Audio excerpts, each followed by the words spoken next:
दोस्तों, वैसे तो भारत में धार्मिक स्थलों की कमी नहीं है। हर साल लाखों यात्री तीर्थ यात्रा करते हैं, लेकिन उनमें से बेहद खास माना जाता है पहाड़ों और बादलों के बीच स्थित माता वैष्णो देवी का दरबार। वैष्णो देवी मंदिर तक की यात्रा को कठिन तीर्थ यात्राओं में से एक माना जाता है। वैष्णो देवी दरबार जम्मू कश्मीर स्थित त्रिकूट पर्वत पर एक गुफा में है, जहां तक पहुंचने के लिए 13 किलोमीटर की मुश्किल चढ़ाई करनी पड़ती है।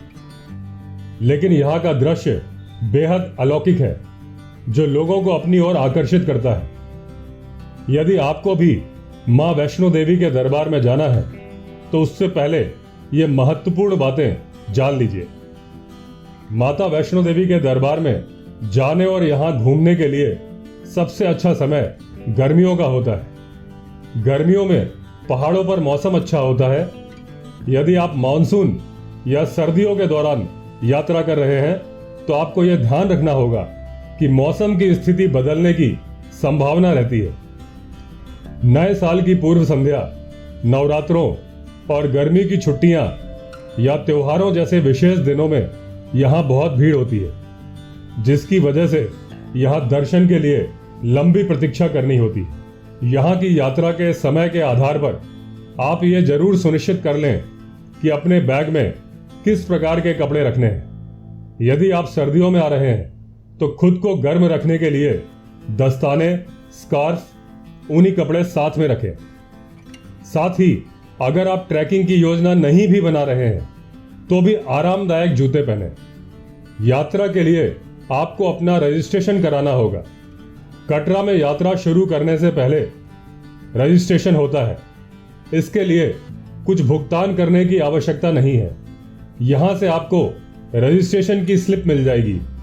इस यात्रा पर्ची के जारी होने के बाद आपको 6 घंटे के अंदर बाणगंगा में पहली चेक पोस्ट को पार करना होगा। आपके पास कटरा से 12 किलोमीटर का ट्रैक लेने का विकल्प है। यह मंदिर 5200 फीट की ऊंचाई पर स्थित है, इसलिए आपको लंबी सैर के लिए तैयार रहना चाहिए। रास्ता अच्छा होने के कारण ट्रैक अपने आप में सुगम है। यदि आप स्लोप पर नहीं चलना चाहते हैं, तो आपके पास खड़ी सीढ़ियां चढ़ने का भी विकल्प है। रात के समय अपनी यात्रा शुरू करें, क्योंकि यह आपको पहाड़ की चोटियों के बीच से उगते सूरज के नजारे को देखने का एक अद्भुत अवसर देगा।